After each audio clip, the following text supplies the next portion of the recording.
والله العظيم انتوا محتاجين جنازه وتشبعوا فيها لطم. لا، جنازه ايه؟ انتوا هتعملوا كارثه وفي الاخر تختفوا زي الحريم من المشهد كله. يلا بينا بقى نبدا الحلقه عشان انا مخنوق منهم. هعرفك انا مخنوق من مين. يلا. السلام عليكم ورحمه الله وبركاته. مبدئيا كده صلي على النبي واستغفر ربنا من الذنوب اللي عملتها النهارده، عشان يمكن لعل وعسى ربنا يتقبل منك استغفارك. واشترك في القناه وفعل الجرس. وتعالى بقى ايه، هقول لك على كلام مهم جدا.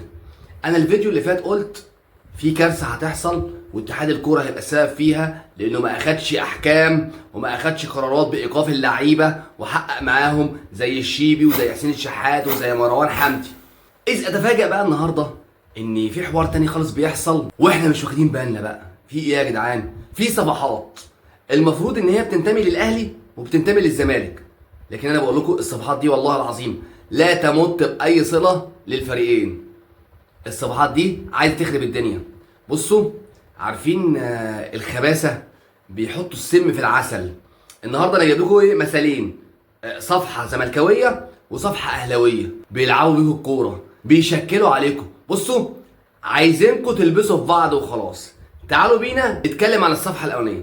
الصفحه الاولانيه المفروض ان هي زملكاويه، اسمها المخترع. الصفحه دي انا بتابعها بقالي فتره، بحس ان هي مش مظبوطه.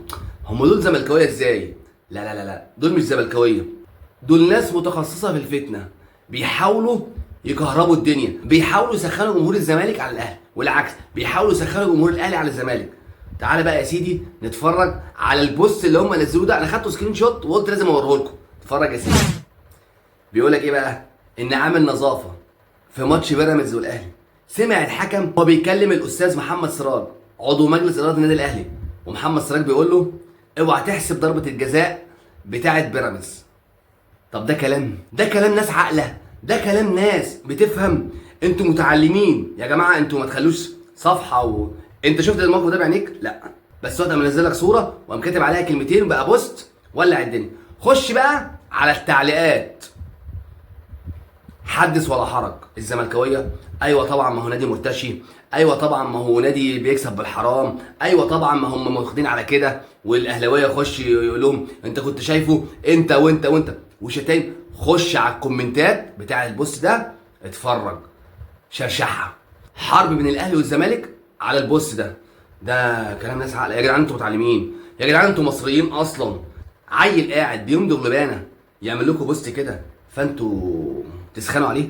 يا راجل ده الفيديوهات نفسها ما تصدقهاش. ليه؟ لان في حاجه اسمها مونتاج، ممكن يمنتج كلمه مهمه جدا تغير الحوار كله وتخليه عكس ما انت فاهم. يا جدعان بصوا، ما تقتنعوش بعد كده الا لما تشوف فيديو وتشوف لايف، تشوف فلان وفلان بيقول حاجه وصدقها منه. لكن انا اقعد اتفرج على بوستات. على فكره موضوع البوستات ده سهل جدا. طب بص اقول لك على حاجه، انا هعمل لك بوست دلوقتي، ايه رايك فيه؟ اهو بص، مارادونا يتمنى اللعب للزمالك. حلو، ايه رايك؟ صدقت؟ مارادونا الله يرحمه. بوست مكتوب، ما تجريش ورا منه، ما تصدقوش، ما تقرالوش، الا اذا كان حاجه عاديه. يعني واحد بيقول لك ايه، اتمنى اللعب لنادي الزمالك مثلا، او اتمنى اللعب للنادي الاهلي، حاجه عاديه. لكن حاجه فيها تسخين، صوره وكلمتين مكتوبين والدنيا تولع، اوعى اوعى. وخلي بالكم من صفحه المختلط 1911 دي، مش مريحاني، مش مريحاني. نخش بقى على الصفحه الثانيه الاهلاويه. ما احنا لازم نعدل، نوريكم ايه صفحه زملكاويه ما تتابعوهاش اصلا وتخلوا بالكم منها، وصفحه اهلاويه. دي بقى الصفحه الاهلاويه اللي هتكلم عنها.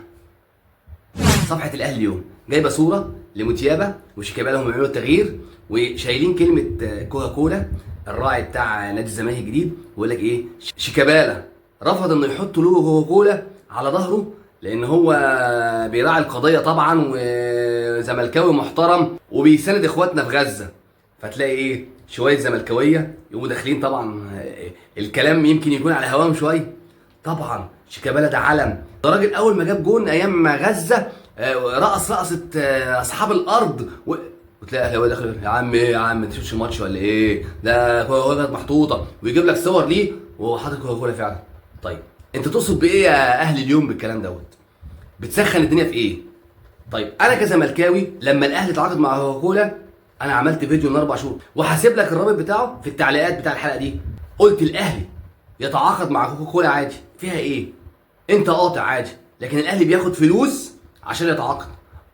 مش مع كوكا كولا، بس انا مع الاهلي يعمل كده، الزمالك يعمل كده وياخد فلوس كتير، وانت كزملكاوي او اهلاوي قاطع يا عم. ما قلنالكش اشرب كوكاكولا، ما تشربهاش، قاطع. بس هم بياخدوا فلوس عشان يعملوا لهم اعلانات، انت افضل قاطع فيها ايه؟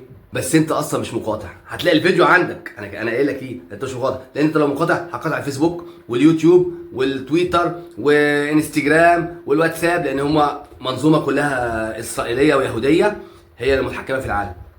لكن عمالين نسخن في بعض والاهلاويه يكتبوا بوستات، ها قول لي يا زملكاوي ايه رايك دلوقتي وانت متعاقد مع كوكاكولا مشروب الدم، والزملكاوي يقول لك ايه، لا ما احنا اصلا مش راضيين وبتاع، وانتوا اصلا انتوا اللي بداتوا. فالاهلاوي يقول لك يا عم احنا اصلا متعاقدين من زمان قبل حوار 7 اكتوبر ده، انتوا اتعاقدتوا دلوقتي، لكن قبل كده كان في عقود والاهلي ما يقدرش يفسخ العقود، اصل هي مش ورشه، ده نادي الاهلي. فالزملكاوي يقول لك احنا كمان زيكم، ما احنا كمان ناخد فلوس.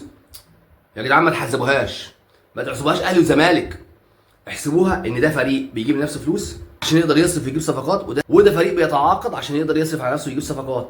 انت قاطع، انت ما ترغيش، خليك في حالك، لا تقول الاهلي كمان متعاقد ولا الاهلاوي يقول لك بص الزمالك تعاقد هو كمان.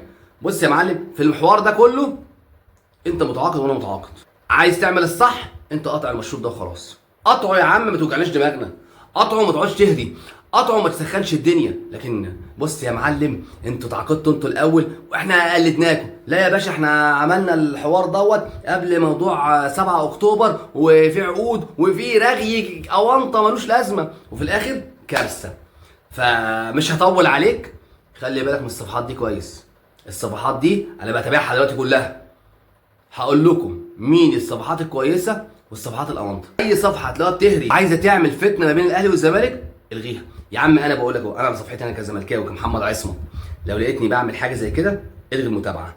على اليوتيوب لقيتني بعمل فيديو بحرض الزملكاويه الاهلاويه او الاهلاويه على الزملكاويه، الغي يا عم الاشتراك بتاعك في القناه عندي. يا راجل انا امام عاشور راح الاهلي، هات لي فيديو انا هاجمت فيه امام عاشور، خلاص قضي الامر. هتكلم في ايه؟ اللي حصل حصل. انا بشجع كوره، بتكلم كوره، مش اجنده ولا لجنه الكترونيه عشان خاطر اسخن الدنيا على بعض. وانت نفسك كمشاهد اليوتيوبر اللي تلاقيه بيتكلم اونطه وبيسخن ويعمل، الغي الاشتراك يا معلم. انا اللي بقول لك، انا نفسي هو بقول لك، لو انا عملت لك فيديو وانت حسيت ان انا بسخن جمهور على جمهور، اكتب لي في التعليقات كده انت اونطه واي كلام وبتسخنا على بعض، والفيديو بتاعك اهو بيقول الكلام دوت، وهلغي الاشتراك. انا قابل، لان دي مش مدرستي. انا راجل مش هقول لك بقى انا فير ولا انا باجي في حق الزمالك ومتعصب للزمالك، لكن ما توصلش بيا الدرجه ان اسخن جمهور اهلي على زمالك او جمهور زمالك على اهلي. ليه يا عم؟ ليه يا عم؟ عقلك في راسك تعرف خلاصك، في كارثه هتحصل قريب، ما تبقاش انت عضو في الكارثه دي. اشترك بقى في القناه وفعل الجرس وارزعني لايك كده وانت ماشي، وسلام عليكم.